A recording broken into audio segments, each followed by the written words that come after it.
So today I am doing a long overdue update to my headache tracker, which can be a pain tracker, which can be a pain diary. It can be a variety of terms that I've now been exposed to by doing some additional research.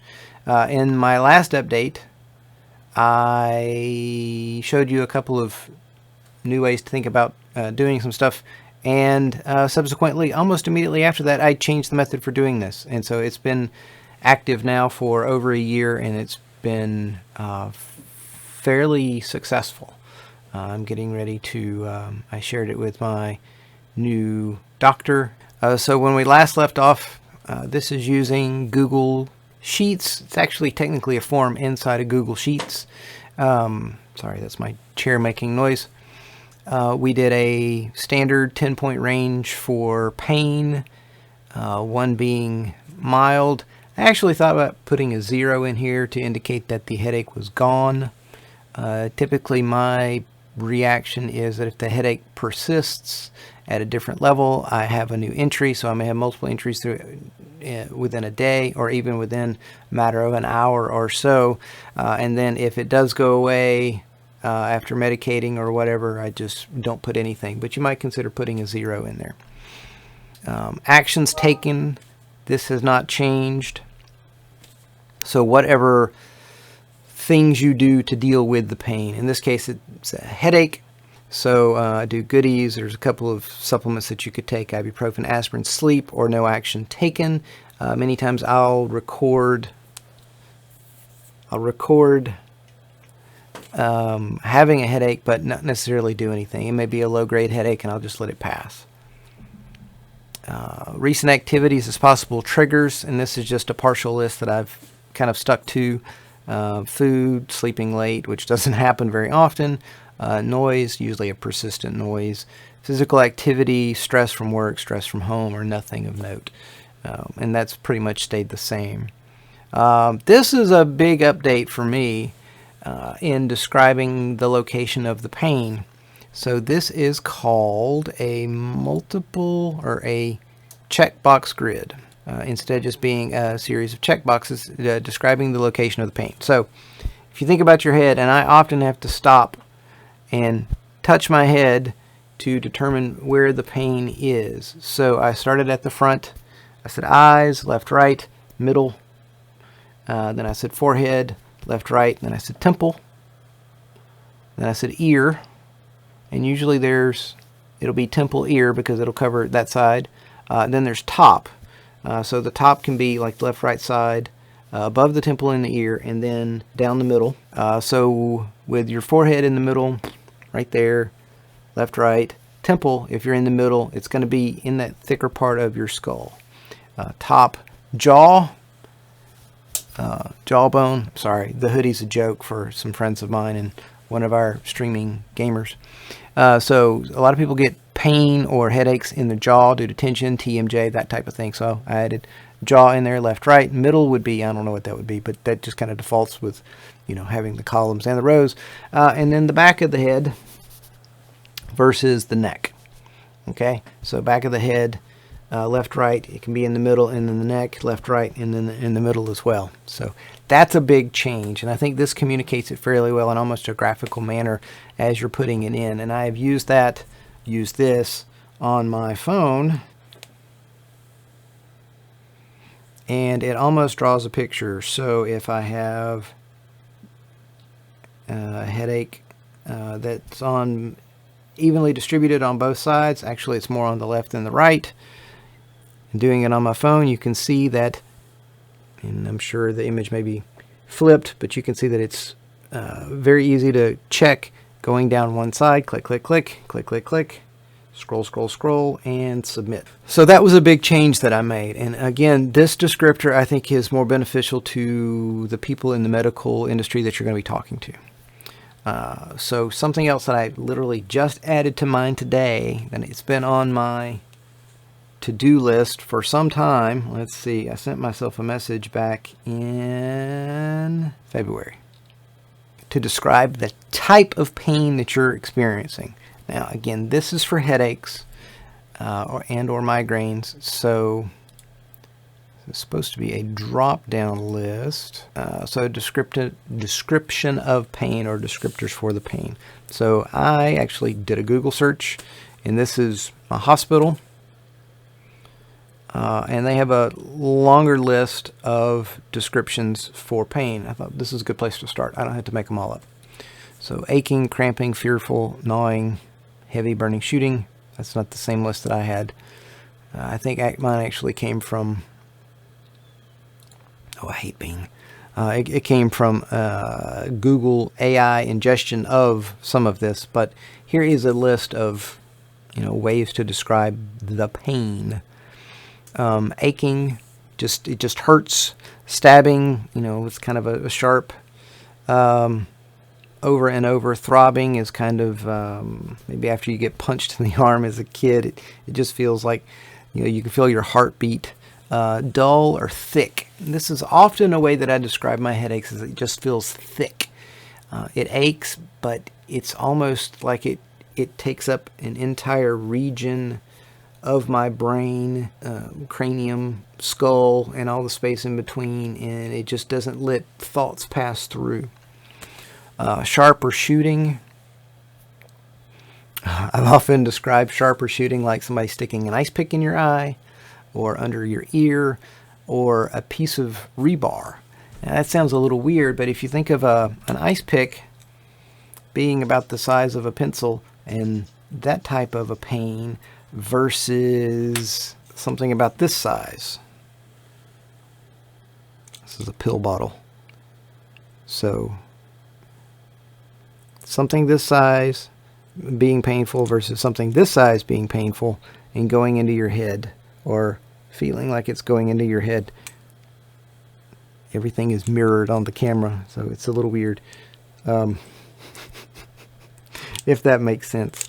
So if you need a descriptor for the size of the sharp and stabbing, you could obviously add ice pick versus rebar. Persistent, being just a constant ache. And here again, this is just a list. I'm probably going to massage this hopefully before I have to use it. And then sporadic. So persistent is just something, it just aches and it continues on. Sporadic is maybe it comes and goes in waves, and multiple times through the day you're made aware of it, or within an hour or so. So I may rework these a little bit. This is, like I said, first pass, and my notes were very limited on what I had input.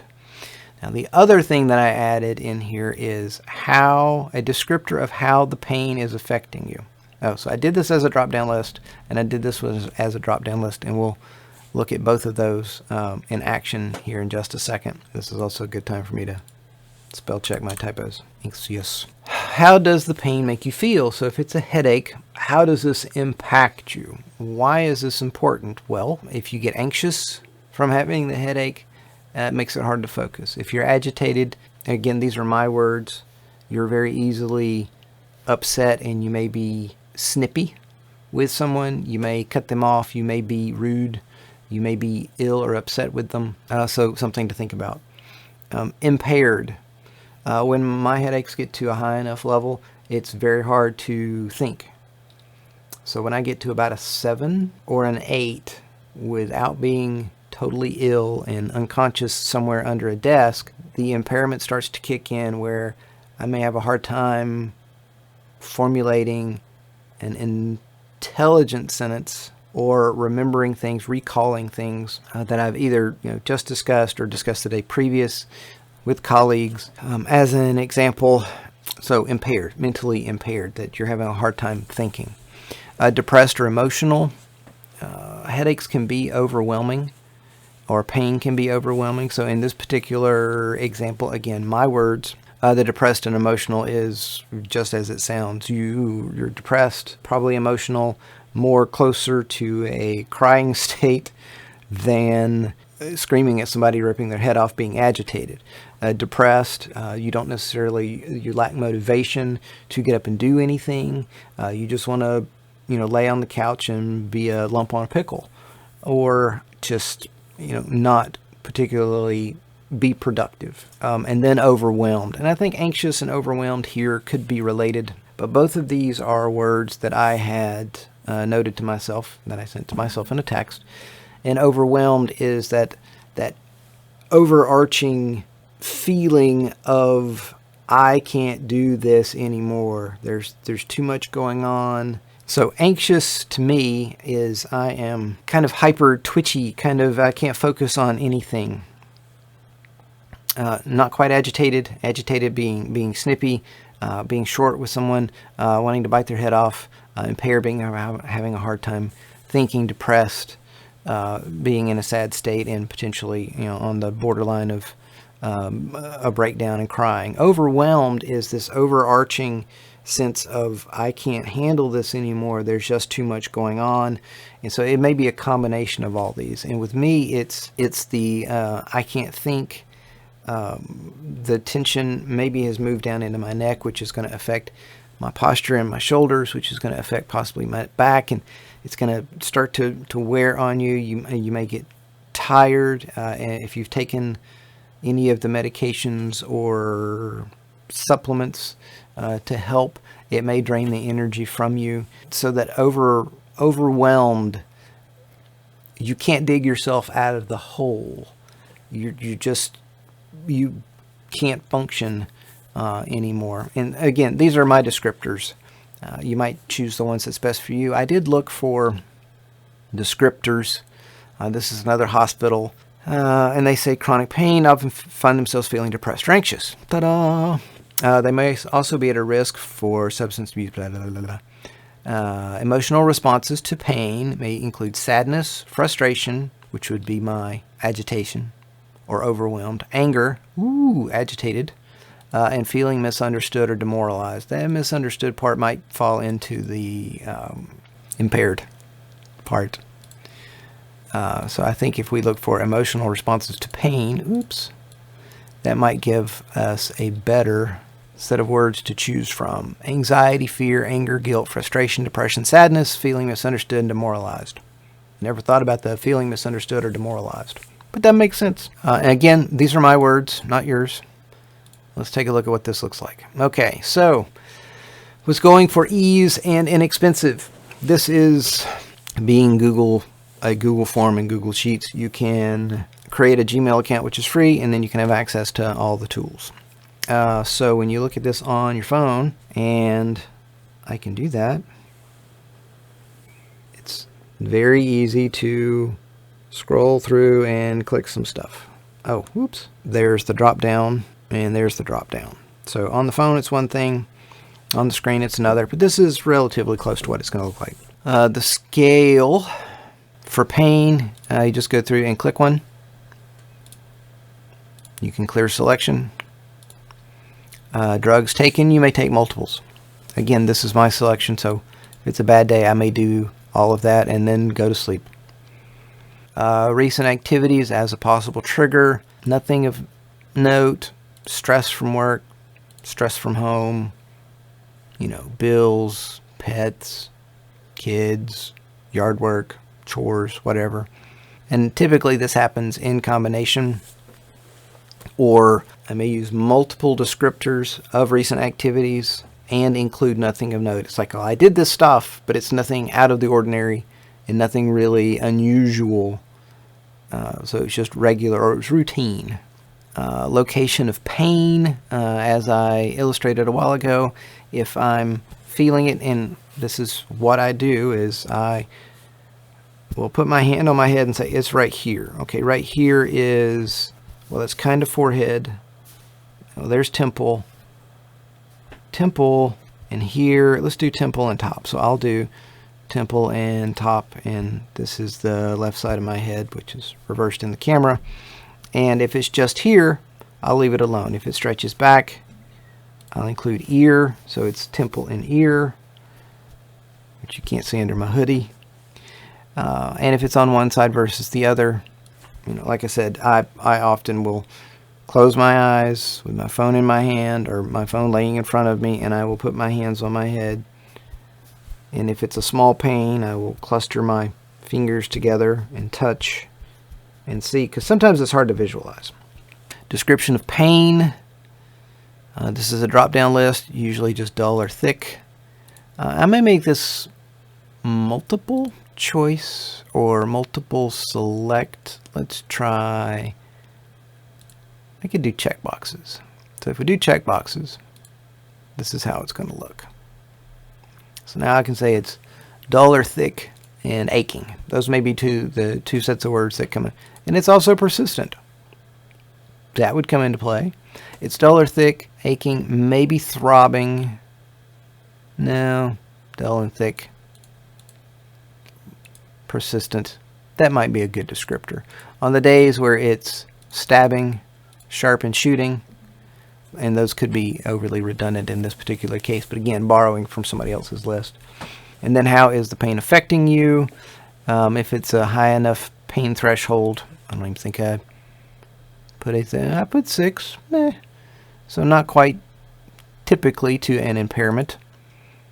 It could have me at an agitated state. And this could also be a multiple selection option.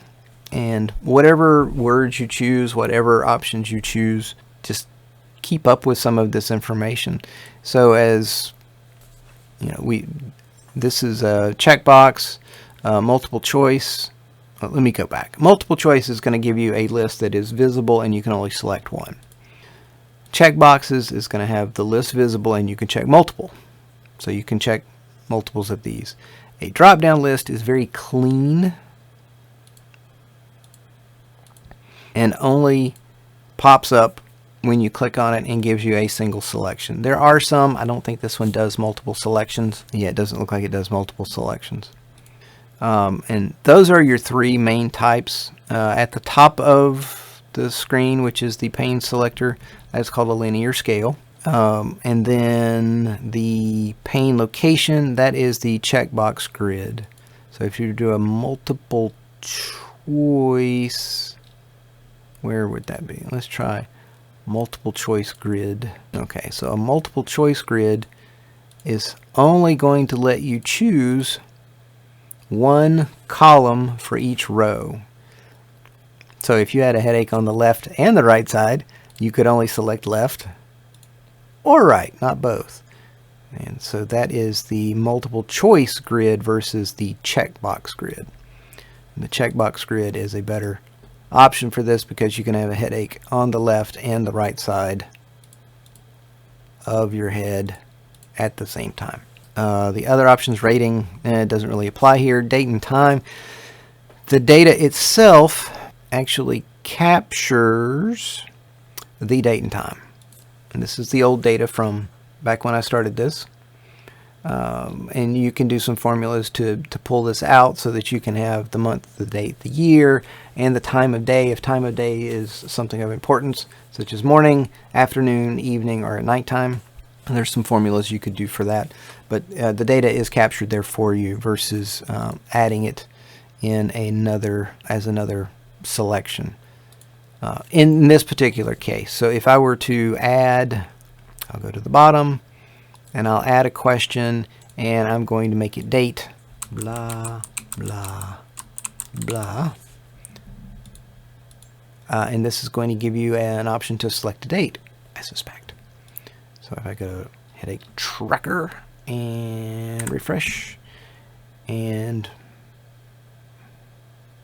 there it is. So it just gives you a nice pop-up calendar, which doesn't really apply here because you've already captured that information. The time function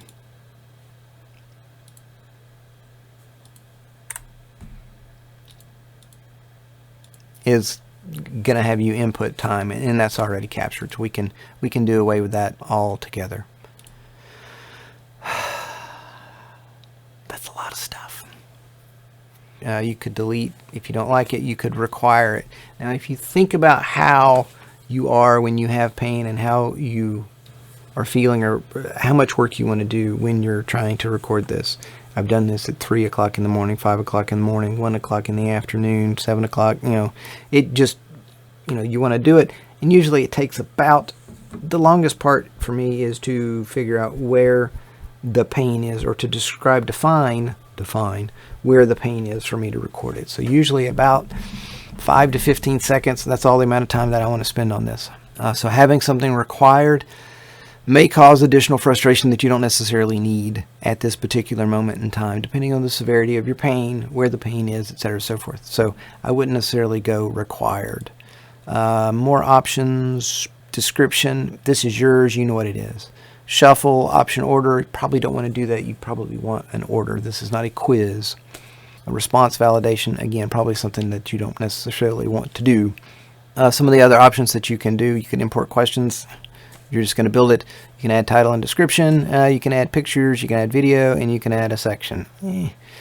This is yours. Is for your use. This gets a little complicated. You don't want to watch a video. And I tried adding a picture to mine, and that did not go as expected because it's because this is on a smartphone. That's the way that the picture shows up, but the scale goes down. So that didn't work. Anyway, those are my updates. I would recommend adding these to your pain diary or your pain tracker or your headache tracker or your migraine tracker because I think these descriptors or a descriptor set like these would be beneficial to your doctor, your chiropractor, your neurologist, your pain management team, etc.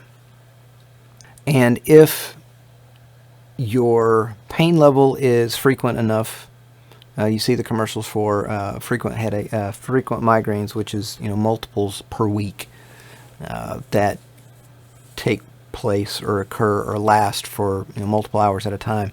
And if you are impaired for, let's say, 5 hours a day, 3 days a week, that's a lot of time that you're not working, which could lead to disability. I'm not a lawyer. I don't know anything about disability, but logic states that if you're dealing with this in such a way that you cannot function and you cannot earn a living, you need to have record of this. So, impairment. And again, these are my words. There are better lists, other lists. I have not yet put this into practice. I just made the changes to mine today, right now. I've been meaning to add it after a recent conversation with my medical team and potential discussions with other medical professionals. I thought this type of descriptors would be beneficial for roping new people in. And it's so exciting explaining, I have headaches. This is how the headaches make me feel. Well, how often do you? Here's the data. Here's a record going back over a year. There. Have any questions? And that should take care of a lot of the problem. Data. It's nerdy, but data is beneficial in this case. It helps establish trends in frequency, in type, in location, in how it's affecting you. It helps you identify triggers if there are some, like for me, fresh nutmeg grated over a dessert can trigger, I think, and it could have been a coincidence, triggers migraines. Chocolate lava cake at one of the very popular fast foody Fern bars would send me into a migraine in about 30 minutes. Haven't done that since. So, those types of learning those things about yourself, you may take it under observation and think, I'll remember it. But if you can record it and then come back and go, oh, look, this happened multiple times. You could add in the fields. And again, I'm going on. If you ate out, or if you ate at home, and if you ate out in the world, then where'd you eat? Make note of where you ate.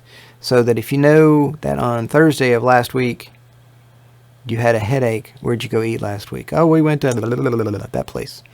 And, that's easy enough to do. Or, it's Friday night. Friday night, we always go to the pizza buffet.